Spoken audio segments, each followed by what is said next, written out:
Cars on the grid, ready for race 200 of the World Touring Car Championship, and through the barriers on the right-hand side, a mass track invasion.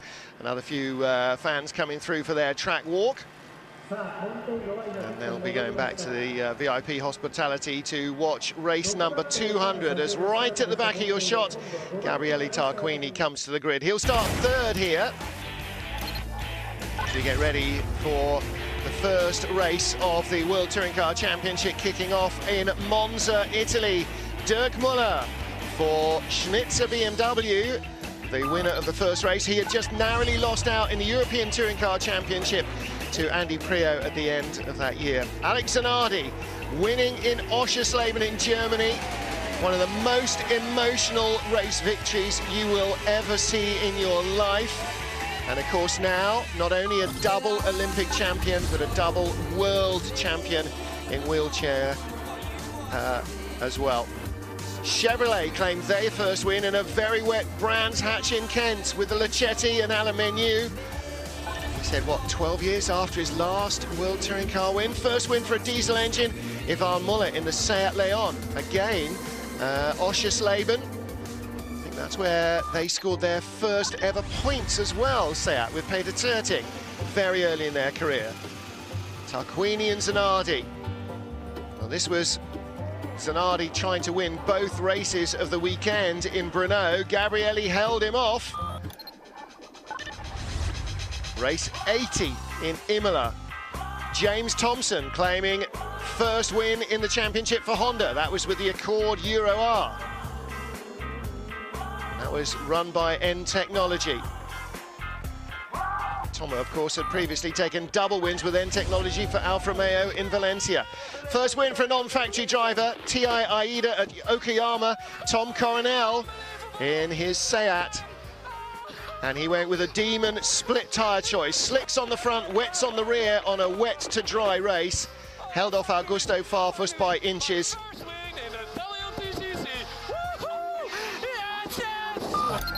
See, Christian Horner, are you paying attention? That's a radio message.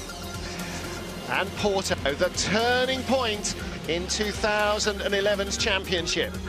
That's what spurred Yvan on to win the title again.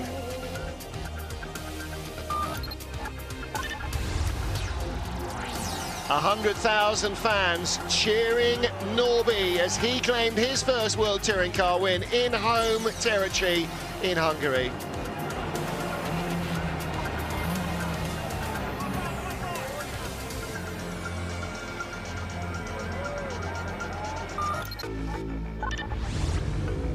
Salzburg in Austria, last lap, punctures all over the field.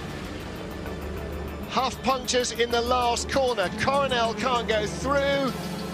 Daste goes high, wide and handsome as the race falls into his lap.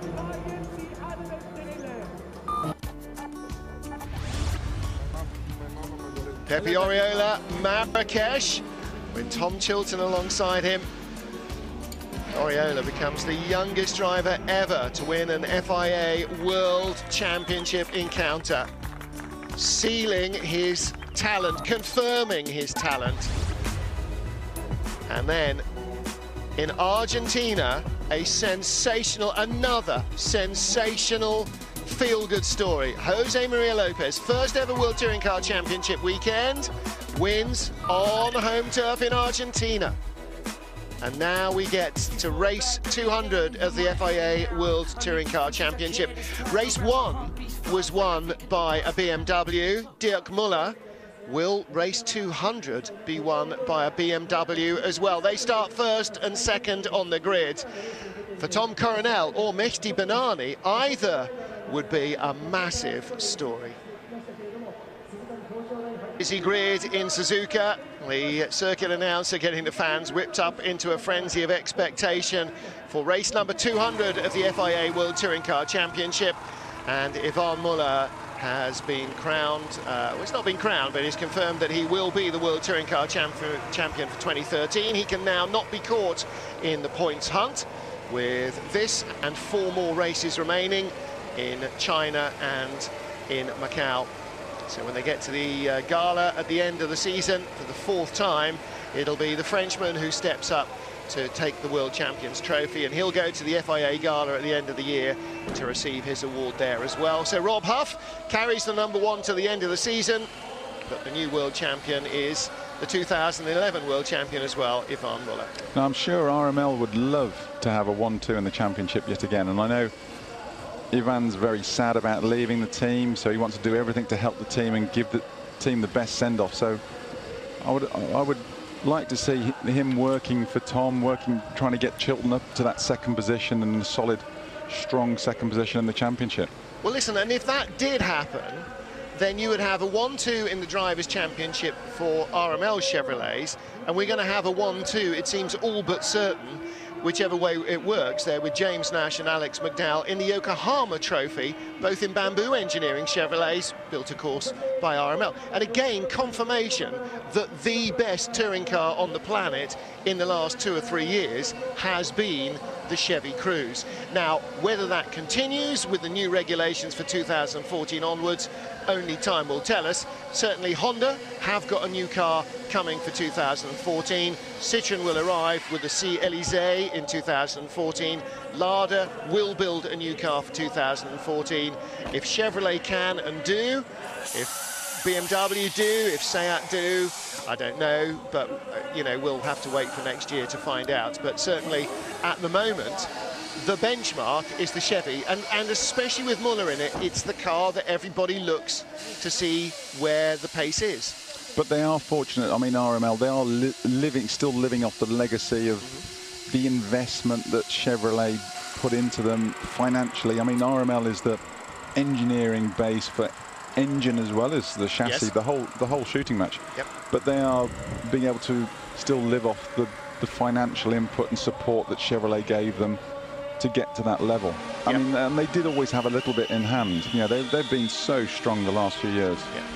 And again, underlines just what a great job they did building that Cruze in the first place. It wasn't Chevrolet's money, it was RML's expertise that made the car the winner it is. Of course, the money allowed them to make the car the winner. It allowed them to develop this 1.6 turbo engine from a clean sheet of paper, or a blank computer screen. And yes, no question, they've done a stunning engineering job, and that legacy continues. And, you know, Honda's brand new Civic, first year in the championship, constructors title, several race wins. Gabriele Tarquini has won races for them, and with his start third on the grid, might fancy his chances here as well. Third, but behind 2 BMWs. That's the only problem. The guy who perhaps fancies his chances most is right here, Tom Coronel. This is Japan. This is huge for him. He's quite a big star here still. He loves this country. He's won twice in World Touring Car races already in Japan in his career, and he would love to be able to do it again. Martin, I'll tell you something that's going to be absolutely great for us to watch. I mean, alongside you've got Tarquini in third, Oriola fourth. Guess who's starting right behind Oriola? Yeah, James Nash and Tiago to resume the conflict. And they're all on the grid, they're all in one piece. And what about this man, Mehdi Benani? Started again on the front row in Sonoma and again led race 2. Again, didn't end up winning it, but could he claim his first World Touring Car win? I mean, we've already had several first-time winners. We've had a lot of different winners this season. Could we end up with Benani and a massive feel-good story? It'll be tough on Coronel, but it'll be fantastic for the Moroccan driver. And, you know, he dedicated his podium in Sonoma to the King of Morocco, who honoured him in the birthday honours with a massive award. He is a huge, like Haim El Gharouji, the marathon runner, he is a huge star in Morocco. It's Mehdi Benani and Tom Coronel on pole in their BMWs. Tarquini and Oriola on row 2. And on row 3 of the grid, Tiago Montero and James Nash ahead of Yvonne Muller, the newly crowned world champion, and Tom Chilton, 7th and 8th. 9th and 10th are Alex McDowell and Norbert Mikulich. 11th and 12th on down, exactly where they started in race 1. Huff and Thompson, Eng and Basseng. Izawa, the 4th Honda Civic on the grid. Fernando Monche, Rocky Yoshimoto in the Nika Cruze. Stefano Dasti, Daryl Young, Rennie Munich. And further on back, we get into Masami Kano, Mikhail Kozlovsky, Tom Boardman, and then at the back of the field, our occasional drivers, our newcomers for the rest of the season from Macau. Well, the back markers produced no dramas for us in race 1, and hopefully race 2 will pass similarly without incident. Well, let's hear now from Gabriele Tarquini. Welcome back after a very sad first race for me. I'm approaching the start of the second race. This is totally different. We will have a standing start. I must warm really well the tires, especially the front, to try to have a good start. And we'll see what's happened. Thank you and bye-bye. Well, again, Matt Neal, you can hear the popping and banging, but you can also see very clearly what he's doing with his feet. He's got his foot on the brake and on the gas at the same time. He's working that brake pedal to try and get heat into the brakes, which transfers into the wheel rim, which helps to keep the heat in the air and in the tyre. Yeah, there'll be a combination of things that they're trying to get the heat into. It's unlike Formula One, you're not allowed live telemetry, so you can't have the engineers saying you need more or less heat, but you need the tyres up to good temperature, you need the brakes up to good temperature, because if they're too cold they won't work when you get to turn 1 and primarily turn 2. And you also need the clutch. For the standing start, the biting, the carbon clutches are very snatchy, so you need them to be quite progressive, and he's going to be working into that. And also the turbo, you need the whole thing. It's got to be at optimum temperature and pressure. So here we go. We're getting ready for the start. Big breaths from the pro team with Mehdi Benani again on pole. Tom Coronel alongside. Tarquini and Oriola. Coronel looking over to the right. That's his mark on the wall, so he knows he's exactly in his grid spot and not too far forward.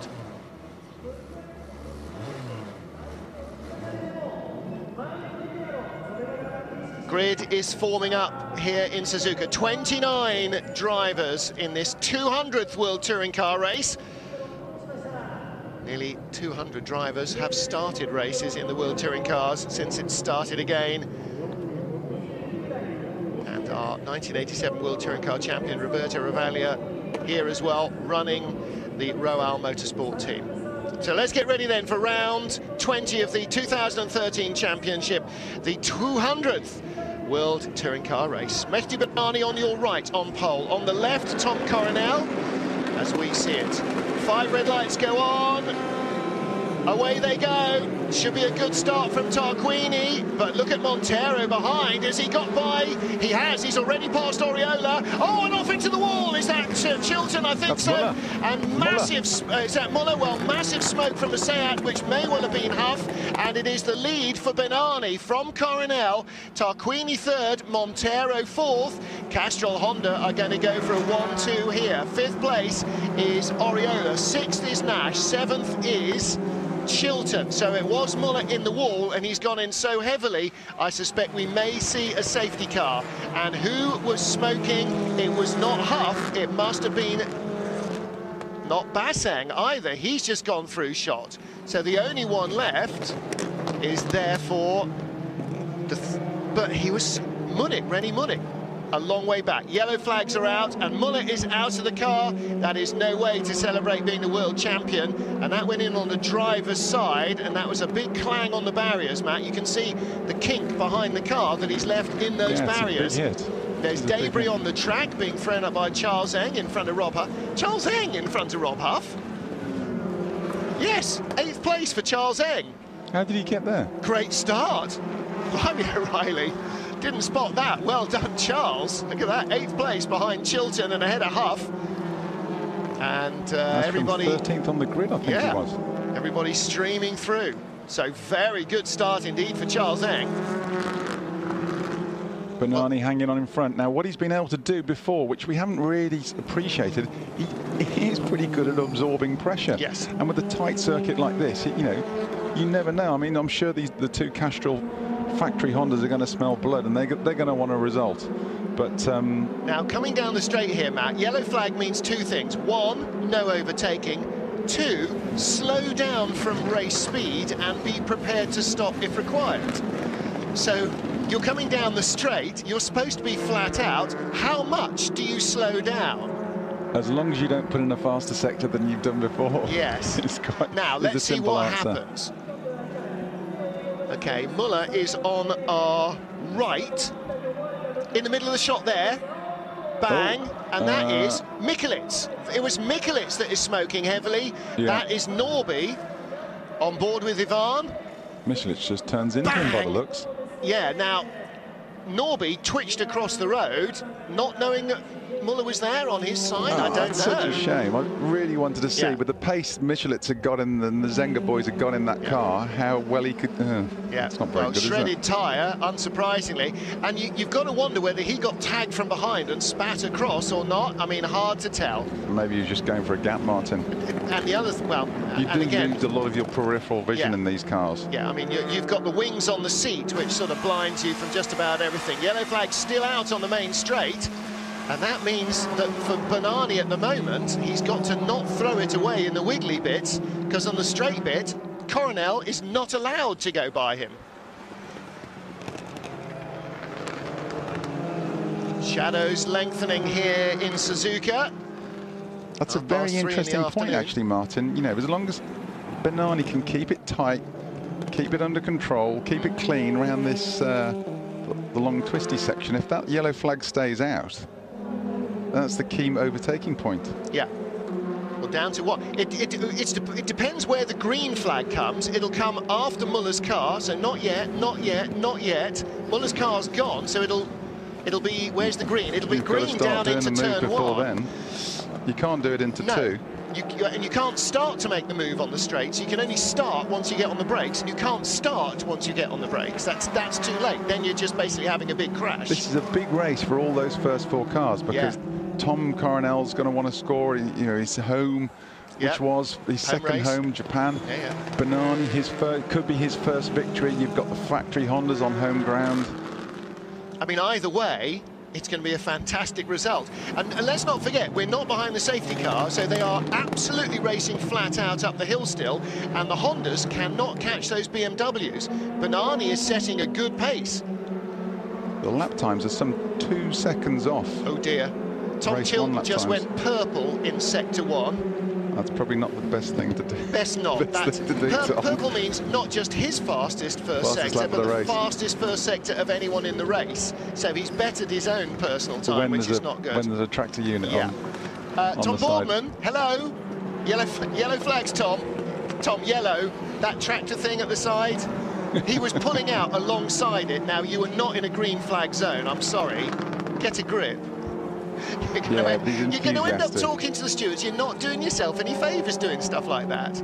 He's all right. Clennan's not down there. Yeah. You haven't got enough air miles to get to Japan. Bernani and Coronel first and second, quarter of a second apart. Well, it's not about the time, is it? It's about the inches. Or should I say the FIA hasn't got enough air miles to fly John first class to Japan. They've got more than enough. And 2 seconds behind now, Tarquini and Montero, and they are gradually being reeled in, aren't they, by Pepe Oriola. He's closing up on Montero from behind. Thiago showing Gabrielli the nose. You're allowed to use a slightly different line going down into turn 1 out of the yellow flag zone. Thiago's been on it all weekend. I mean, for some reason, Tarquini just hasn't had the pace, and Montero's going to want to get on with it. If he can see those 2 BMWs making a break at the front. Do you know, this year, if it hadn't been for bad luck, there'd have been no luck at all for Thiago Montero. He's had a shocking time with misfortune. But wouldn't you say that for the whole of his touring car career? Yeah, to a degree, actually. He's never had the rub of the green. Oh, and that was Boardman inside Kozlowski into the first corner. Flag. Well, Tom, if you don't get a drive-through for that, then clearly they are all still out to lunch. That looks an expensive move. Yeah, that did, I'm afraid. Bernani and Coronel still first and second. Tarquini in third. Montero right with him. Coronel's going now. It's going green into the first corner. And Bernani with the line. Can he hold on? Tom's in tight. Can he get on? No, can't get the drive off the corner. There's sort of 2 ways of skinning that cat, Matt. Tom went in deep and tight, but you run out of ability to get the power down on the exit. And Bernani, with the ideal racing line, held on. Bernani's just got to keep his head really calm, drive his lines. If he drives his lines and keeps calm, it's going to be awful difficult to get past him.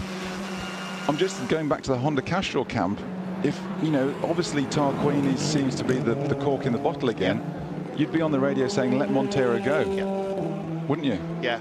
If you love him, set him free. If you love him, set him free. Let my people go. Yeah, I agree. I mean, we're 9 laps in. We've got 15 laps left, 16, 17 laps As it is at the moment, there's no championship, there's no points. Tarquini's not going to win the race, so you've got to let Montero have a go at it. Great Tell you what, onboard Bernani's view. leaving that door open into there. Yeah. You're right. He is inviting Tom to tag him and knock him off, but he knows he's racing Tom. And Tom doesn't like tagging people and knocking them off. But it does leave you vulnerable. And he could take the defensive tighter line, and Tom would still struggle to try and drive around the outside. And maybe Bernani ought to be done. I mean, we always say this, don't we? Line and length. Ignore what's going on behind you, but Tom is too close to be ignored. And that was Henry Ho. It's only going to take one mistake and Coronel's going to be straight in there, isn't he? Well, Henry Ho is gradually recovering his speed in front. He's got a flapping front wing, so has he tagged a tyre stack before going off on the exit of turn 8? Bernani and Coronel. Now, Bernani is looking more defensive this time. Here comes Tom. This time he sends it up the inside again. And Bernani again using a full width of the road and drives around the outside. And Tom is being as good as gold, isn't he? I mean, the potential for collision is just there the whole time, but, you know. But Bernani just seems to be taking a big wide line into all the corners. Even through this S section, he's taking nice big wide racing entry, and you know he's only got to get a little bit wide on the wider than he normally is on a particular lap. Coronel's going to be in there. Yeah, and the other thing, of course, you know, it's race 1 straight into race 2, so there is a bit of tyre debris, there's a little bit of gravel and other shrapnel around the edge of the circuit. If you start to drift too far out, then that snowballs and you get dragged further out by being on the muck. Well, behind them, Tarquini and Montero. Coronel's got a good toe this time. And again, he looks inside, and again, he's got that same overlap. And again, Bernani does not try and chop his nose off. And again, Tom does not punt him off. It's cat and mouse, and Tom is just biding his time. See the bit of tyre debris there? Somebody's tyre carcass on the track. It's got to be Michelitz's car. Yeah, we're not even at 50% distance yet. Oh, and we may get a safety car now. That is the RPM engineering car of Matco Lock. I was going to say, if we get a safety, that could bunch things up nicely. Well, again, we're so used to seeing these little tank track Caterpillar machines. Oh, Montero's through. Montero's gone by Tarquini. Yes, I think that was position switched. I don't think that was place gained. Gabriele pulls right out the way, gets on the brakes early. Thiago goes through. I think that was a radio message. Yeah. Yellow in second sector now instead of the first sector. So we're green down the straight. That's good. And then we're yellow up the hill. Probably doesn't make much difference, frankly, because you don't get to pass here that often. I'm assuming it wasn't yellow when Thiago went by Gabriele. I'm just assuming that. I'm thinking that's probably the case. Oh, Tom pushing Bernani there. I think there might even have been a little bit of contact between them. Just shows you how close it is and how tight it is to get past cars around here. I mean, in World Touring Cars, it's not like in the British Touring Cars. They don't have weight added to individual drivers if they win a race or they're doing well in the championship. So you've got McDowell, who was a really strong second. Jump start for 8 and 74, and that is for Mikhail Kozlovsky and for Pepe Oriola. Oh, he's not having a good day, is he? Not the best, no, not the best. Oriola currently in 5th. Oh, Huffy going around Charles Eng, using the grass. He wanted to get past there. And down the inside comes Nash, McDowell rather, yeah. And Oriola pulls off, or makes a mistake and drops off the track, rather. Now, Pepe, do not have these guys off and add insult to injury. You're having a tough time as it is. Yeah, he's pulling out the way to let them go through. Thank you very much. Now, there's a bit of gentlemanly racing. Now, whether he's got a drama with the car as well or not, I don't know. But that was a big move from Rob Huff. He sends it, doesn't he? And Charles Eng, that was over defensive? for a little bit. He moved once. He moved once, wildly across the track. Here come the leaders. They're up behind Henry Ho. I'm desperate to say Frost, but I mustn't at the end of that. Look at that wide entry he's taking. Yeah, Bernani this time getting the door shut a little quicker. Do you know, either way, whichever of these, if these two guys end up winning, one of them ends up winning, great story either way. I couldn't be happier for either of them. Tom's had a couple of wins, he'll know how much it means to Bernani. Doesn't mean he's not going to deny him if he gets the chance. All he's not going to do is punt him off and deny himself a podium in Japan. Still dragging that car out of the gravel trap. That was in a long way there, wasn't it? Buried deep as Thiago is released from behind Gabriele to try and close down the leaders.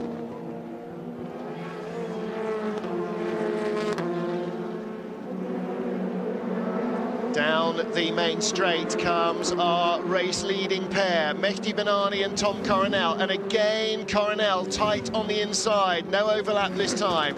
Thiago Montero, third place, 4 seconds behind. Yeah, he's inching away from Tarquini, but he's not. He's actually status quo with these two lead cars. He's going no quicker than that. He is. I mean, but it's hundredths. It's not tenths. It's not half a second or a second quicker. And these two guys are battling all the way. Thiago's got his head down and charging on his own. It's going to take him the rest of the race to get within shooting distance if he ever makes it. Now, the one possibility is that these guys have a little bump and they're all skittering around, and he comes up with a big head of steam and does them in one go, but that's got to fall into his lap. He's got to be close enough, Martin. He's too far back at the minute. It's not going to happen on 4 seconds back pace at the moment. The cars are going to, now the tyres, we're going into the section of the race, you know, we're 15 laps in now, where the tyres are going to start wearing, the cars are going to start sliding around a lot more, so this is where Bernani's got to try and keep his focus and keep the car clean and tidy. Line and length. He's not a cricket fan, I'm sure, but line and length, that's all it's about. Do you remember in the Cannonball Run, Sammy Davis Jr. driving the Ferrari? And Dean Martin saying to him, what about if the cops are chasing us? And he just, hey, I'm an Italian car, pulls the rearview mirror off and throws it out. That's what you need in this situation. Ignore the rearview mirror, drive the racetrack, not the opposition. Yeah, but you've got a Moroccan against the Dutchman. Yeah, well, and they're not Italian cars, but that's that. I always think of that when I see somebody defending by using their mirrors. Don't use your mirrors. Throw figs and poppies at each other. Bernani, ooh, on the white line, perilously close to the grass, under braking, and it's cost him the lead. Oh. He made the mistake, and Tom Coronel waited and waited and waited, and like a spin bowler, he's got the breakthrough he wanted. Bernani is past, and that was Mehdi Bernani drifting out too wide under braking mat at the end of the straight. He was on the white line and on the dirt and didn't have the grip he needed in the corner afterwards.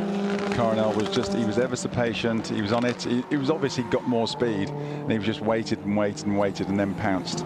But Bernani could still get his best result ever in World Touring Cars, so he's got to keep his head about it. Yeah, just that little bit. Yeah. Tom came off the brake, just let it run in. Well, we missed the critical moment, which was at the end of the straight here, where Mehdi was on that white line, right down there on the extreme bottom of your screen, just the dirty part track. And again, he's right beside it. You don't need to be that far out. That's where you risk being on the dirt and giving away the lead. And I'm afraid that's exactly what happened. But for Coronel, are we heading to a third win in Japan for him? There's Takuya Izawa. He's in 15th place at the moment in that white, black and red factory Honda coloured Honda Motorsport colours, I guess you'd say. Coronel's time is now dropped by half a second a lap, just bang, straight away. Yeah. Well, now he's going to make the break, isn't he? He's going to go away for 2 or 3 laps and then reel it back in a little and sit on the lead. Blue flags wave for Mikhail Kozlowski. He'll be aware in his mirrors of who is coming up behind him, knowing that it's not some of the unfamiliar cars, but that it is regular championship front runners. And out of the pit lane comes Henry Ho in a Liqui Moly BMW. team released him rather unfortunately there, but with only a minute to get round the lap, or less than a minute. Oh. Yeah, well, yes, I know. Start. Well, he didn't want to just drop into the middle of a very fast-running chain. So he's waiting for the gap to come to him rather than for him to be released into the gap. But That's as I like said, stopping on the on-ramp to a motorway there. You can't do it. It is a little bit Top Gear, Ted, I'll give you that. But it's a 54-second lap, and there's a 35, 38-second train of cars. There's actually only about a 15-second window of opportunity you can drop into in a minute. So he was waiting for that to happen. He possibly could have waited a little closer to the pit exit. However, Charles Eng battling with Rob Huff, 7th and 8th. And Eng, second in the Yokohama. No, he's not. Benani's leading Yokohama Trophy. Nash second, Eng third, ahead of McDowell in 4th. Yeah, and poor old Huffy's having an uncharacteristically unspectacular weekend, but he's still the lead Seat out there. Yep. So, you know, he's still leading the charge for that camp. I think we are seeing now the final hurrahs for the Seat mark in World Touring Car Championship. It's not that the cars become illegal next year, it's just that they'll be wildly uncompetitive because the new cars will be, or are aimed to be, at least 1.5 seconds a kilometre quicker than the older cars, which would be, this is a 2.2 kilometre lap, so that would be 3 seconds quicker on the shortest track that we race on. And if Arm Muller was working it out in his head, he reckoned over 9.5 seconds quicker a lap at Macau. That's pretty quick, isn't it? That's pretty damn quick, yes. Yes, that's severely also quick. Bigger and wider. They're altering the stance of the car, which around some of the tight and twisty circuits they put them, like Macau, it's going to be a factor of getting the cars through there. Yep. And certainly the Citroën, the Cielizé, is going the sort of long four-door, three-box route that the Chevy Cruze has, rather than a hatchback like the DS that they rally. And particularly, I mean, Citroën are coming to the World Touring Car Championship predominantly, they say, not to keep Sebastian Loeb happy, but to sell cars and to promote the brand in growing markets. South America, very huge for them in terms of a place that they are looking for growth with this new Cielizé, which is only on sale in limited markets, not going to be on sale in Europe as far as I'm aware. And also they're looking at China as being, as all car manufacturers are, as being a massive receptacle for metal to be peddled into. Coronel leads from Benani, Montero in third, then Tarquini, Nash, Chilton all together there.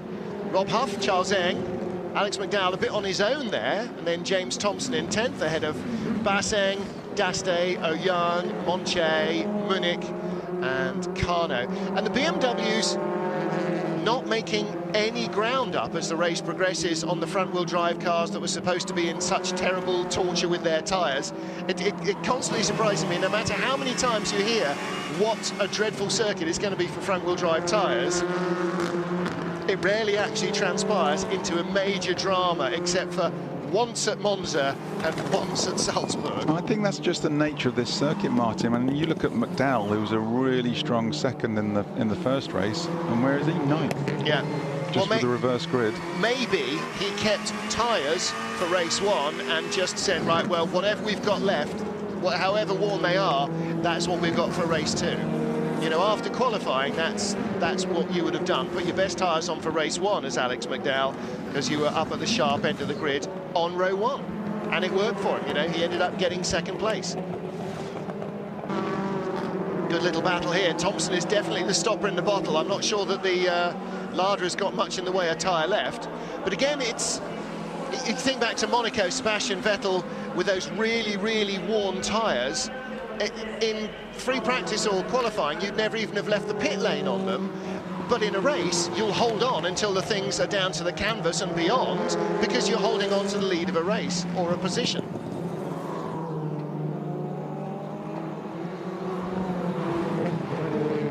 Battle for 10th place, James Thompson's Lada, the black and red Seat of Mark Bassang. Behind him, the white BMW, Stefano Daste, the yellow and red one, Daryl Oyoung, and Fernando Monche, the fifth car in this queue. James Thompson fighting a holding battle here, Matt Neal, against Mark Bassang, who is trying everything to get by a much slower Lada, and somebody has gone off right in front. Was that McDowell, Eng, Huff? Thompson. It was definitely McDowell. going defensive, isn't he? It was McDowell. He joins in the middle here, look. Oh! Alex McDowell had a big moment in turn one, and he's had another big one. Yeah. Well, that's because he's getting in the way of this battle. Yeah, James Thompson's car is frankly not going quickly at the moment. What time is he doing? Last lap of 56.9, leader's doing a 55.4. So Thompson is clinging on to a top 10 finish with every ounce of his fibre, and Basseng is coming again and again, and the BMWs behind are getting antsy as well. Look, Daste defending hard against Darrell Young with the yellow. Ooh, bump from Basseng, bump from Basseng, bump from Basseng.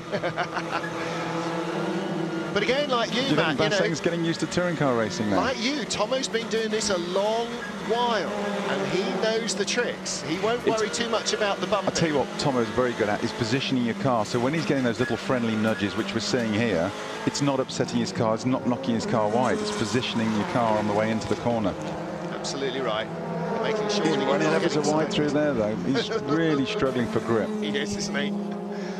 Poor little thing. Look at he's working on that steering wheel. He really is. Last lap of the race for Tom Coronel, our race leader. For Mehdi Benani, who is going to be in second place, it would seem, for the third time this season. Thiago Montero lies third, 5 seconds behind the leader, still 3 seconds behind Benani. The Honda has not been able to close down the BMWs, and here we go. The battle for 10th, and also Basseng the long way around the outside. No. Jimmy going, yeah, you can do that all day, mate. I don't mind. No problem there at all, Captain. Feel free. You have the outside line. You can see he's working ever so hard inside that car. I wonder if Captain Jack knows that the 19th of September is the official Talk Like a Pirate Day. Tom Coronel wins in Japan for the third time in his World Touring Car career. Mehdi Benani takes second for the third time this season. Montero's going to let Gabrielli go through for the points, because Tarquini is second in the championship, and Thiago has slowed right down. I'm not sure that was deliberate, though, because he could have sped up and tucked in behind him, but Thiago Montero drops like a stone from third. No, he was third at the line. That's why is he slowed down so dramatically then? Maybe he's got nothing left. Well, the pro team for the third time this year leaping up and down with Mehdi Benani in second place. The Roal Motorsport guys from next door offering their congratulations. Roal win with Tom Coronel. But hey, he kept fresh tyres. I guarantee he kept fresh tyres for this race after qualifying. I guarantee. And now he is using them. Bit of drifting, another of the hobbies he partakes in with twin brother Tim. Tim and Tom, you know their middle names, don't you? Alpha and Romeo. Oh, you said that, yeah. Tom Coronel, our winner in Japan.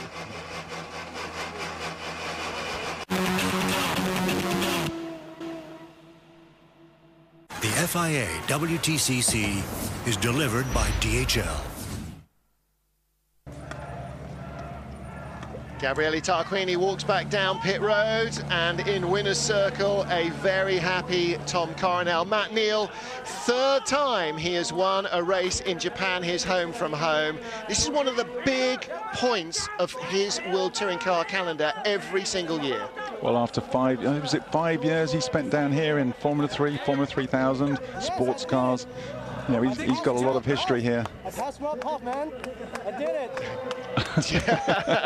Charles is pretty happy as well, isn't he? He is pretty happy as well. Look, he's got Banzai head band as Coronel's well. only had 3 WTC victories, and they've all been in Japan, is that right? All been in Japan. Yeah. All been in Japan. Charles Eng very happy, and so he should be. 7th place, I think that's his best ever World Touring Car race result. And he was third in Yokohama points. And again, you know, we saw Norbert Mikelic, a guy they don't know well, but who's a Honda driver, being the focus of Japanese attention. And now Tom Coronel, a guy they really do know well. First World Touring Car race ever won by BMW. 200th World Touring Car race also won by BMW. Ben is with him. Tom Coronel, your Japanese experience continues. Yet another victory here. Yeah, you know, it feels like a second home. It gives you extra power. The Japanese are a lot of fans because I raced here for 5 years. I was consistent with the car. The car was very strong. I knew I had to do it in about the middle of the race. I saw Banani getting a little bit trouble with the rear tires. So, no. If you ask me which one did you want to win this year, it's this one. And it's mine. It's from Papa. Yahoo! A lot of drivers have said this is a place impossible to pass, but you made it look relatively clean. You remember Formula 3 Marlboro Masters, 97? I started 4th. We won. You know, if there's a will, you try. Also the respect of Banani, you know, he saw me coming, he saw me pushing. You know, he was under pressure quite a long time. He held off very well. I still had one in the pocket. And I thought I saved that one for the last lap. But I didn't need to, and then he lost a little bit of space. And my car was consistent, you know, so Royal Motorsport did a brilliant job. The BMW was great, and Banani was a good opponent. Tom, congratulations indeed, Mehdi Banani with us because he won the Yokohama Trophy as well as second in the main race. Mehdi, disappointed or happy to be on the podium again? For sure happy. Now I think it's for all Moroccan people because our Morocco flag is on the World Championship. We are fighting with the best driver. I was fighting all the race with Tom, who is the official not independent driver. So I know that I have a victory in independent and second overall. So it's the best result what I can dream. So it's wonderful. Now it's we do a lot of podiums with in classification overall with the factory car and factory drivers. So it's nice. It means that we can fight with the world champion. Congratulations. Thanks. And he's got a very valid point, you know, it's a single car operation, it's a tiny team from a really non-motorsporting nation, Morocco, and, you know, he's in front of the Castrol Hondas, he's in front of all the Chevrolets, he's in front of, you know, 3 world champions, 2 world champions on the grid, and everybody else, and the only person that beat him was Tom Coronel. So Banani, great job, and again, he wins the Yokohama Trophy race. Yeah, the only disappointment about that race, it would have been lovely to see where Michelitz could have got to, and also Muller. Yep. Now the pressure's off, and he could have really sort of got the hammer down. So that would have been spectacular to watch because they'd have been coming through and they were fast in the first one. So that's the only thing that's tinge of disappointment for that one. But fantastic result for Coronel, and equally as good result for Banani. So and Honda with the factory car, getting a win in the first race, but of getting a factory car on the podium in the second one. Yeah, absolutely. Montero finishing 3rd at the line, inches ahead of Tarquini, 0.7 of a second, in fact, in front of Tarquini at the checkered flag. 26 laps, race 200 of the FIA World Touring Car Championship, won by Tom Coronel's BMW. Race 1, back in Monza, won by Dirk Muller, also in a BMW. Our drivers' champion will be Ivar Muller. Gabriele Tarquini in 2nd place. Tom Chilton moves up to 3rd, and RML would love to have a 1-2 in that championship, and there is still the chance for that to happen. Looking further down the order, not a great weekend for Pepe Oriola. Drive-through penalty in both races.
Mehdi Banani, and in 3rd, Tiago Montero. The winner of the Yokohama Trophy is Mehdi Banani, and representing the winning team, Tom Coronel's race engineer, Jesus Coronel. And now the Dutch national anthem. of the winning driver.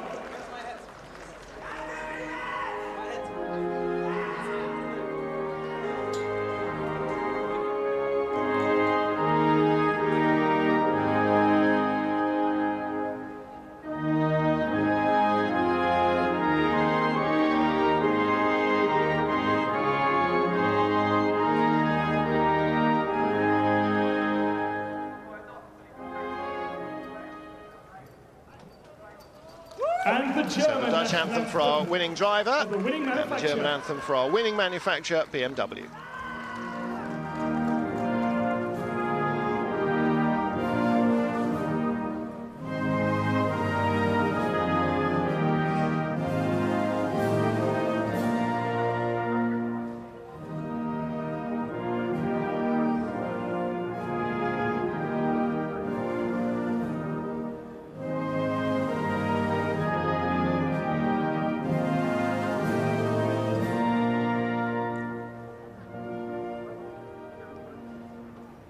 Please welcome onto the podium Mr. Toshiaki Matsuawa, Executive Vice President and Executive Officer of JVC. Race winners last year, race 1, Alain Menu in a Chevrolet, race 2, Stefano D'Aste in a BMW, and this year, Norbert Mikulits in a Honda. Race 1, race 2, Tom Coronel in a BMW. Third place trophy going to Thiago Monteiro. To Mehdi Benani.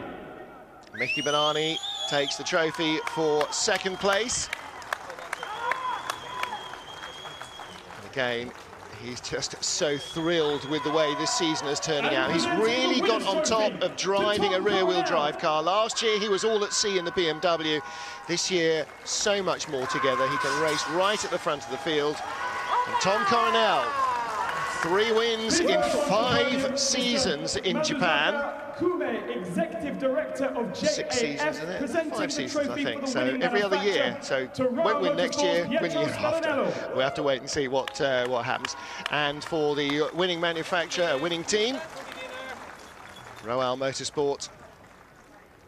And Mr. Tetsuya Kuze, President of We'll wait to see the Yokohama representative presenting the Yokohama Trophy race winner trophy to Mehdi Benani, as in Sonoma, leaves the podium laden down with goodies.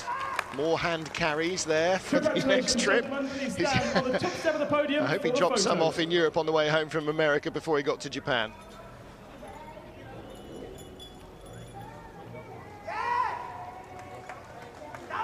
Bronze, silver and gold trophies for the top 3 on the podium. Race 2 here in Japan. Richard, boss of Bamboo Engineering. Good race for them in race 1. And in race 2, James Nash in 5th place. Alex McDowell down in 13th. So Nash extending his lead in the Yokohama Trophy standings. Nash and McDowell will now be 1st and 2nd. The race 2 podium. She'll now get the race 1 podium going to get all those drivers up and through. Yokohama Trophy then, 16 points. James Nash ahead of Michel Nukia. Nukia not likely to return this year, so the battle between Nash and McDowell, and Nash having the advantage, 32 points ahead. It was 27 after race 1, so James Nash extending his advantage there, and young man from Cambridgeshire could well end up being the Yokohama Trophy champion at the end of the season. Whatever, it looks likely that Bamboo Engineering will have the top 2 in the Yokohama points standings, and that's a good justification of exactly what a good engineering job those guys are doing. So Matt Neal, 26 laps are here. Not a great race weekend for Pepe Oriola, some of it his own making. In fact, you would say possibly all of it his own making. 2 drive-throughs, 1 for causing an avoidable accident, 1 for jumping the start. Hard to lay the blame at anybody else's door, really. Yeah, it's a great shame because Pepe had some good pace this weekend, and he should have had a couple of good, strong results. The car seemed to be working pretty well, but sometimes you've got to know when to let the others go.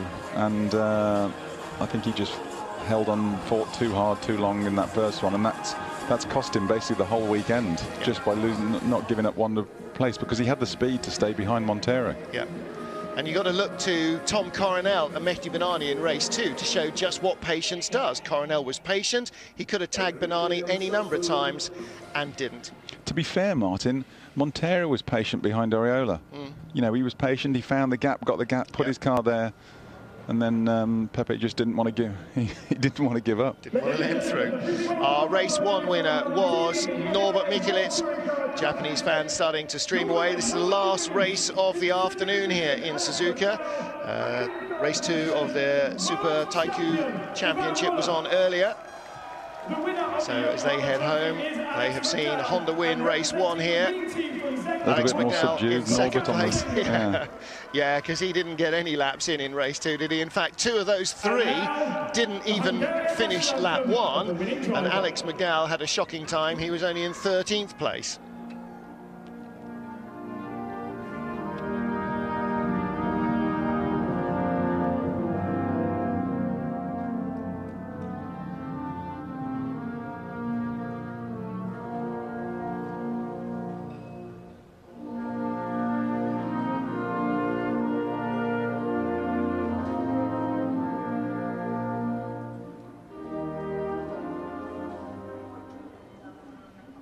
The Hungarian anthem for our winning driver and his boss, and the Japanese anthem for Honda.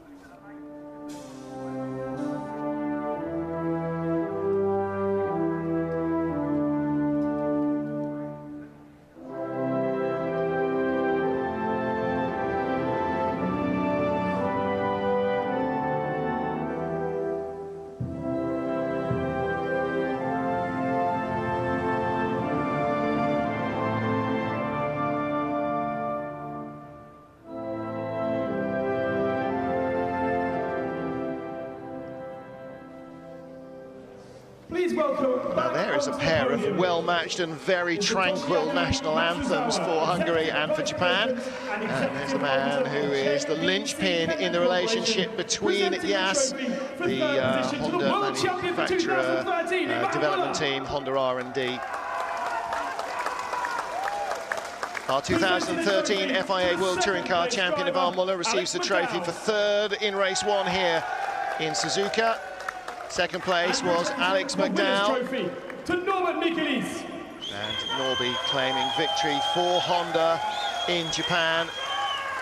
Please welcome onto the podium Mr. Masakazu Kume, Executive Director of JAF. And holding the Hungarian flag is the boss of Zengo Motorsport, Zoltán Zengo. A very proud Hungarian. The man who gave Norby his opportunity to go racing cars. Presenting the Yokohama Trophy to the winner. Our Yokohama Trophy race winner, Alex McDowell, in race 1. Congratulations, gentlemen. If you'd like to stand on the top step of the podium for me. And so that is pretty much it from Suzuka. And they head next. 4 more races left to China. Our world champion manufacturer is Honda. Our world champion driver is Ivan Muller. And so we now have our Yokohama Trophy to decide, and the rest of the races. I wonder if Ivan Muller will feel freer to go out and attack hard at the beginning of the race and attack at the front of the field. I'm sure he always feels happy to go out and attack. Well, my thanks to Ben Constantius, to the TV crew on site in Suzuka, and to Matt Neal as well for his words of wisdom. Until we meet again in China, it's goodbye for now.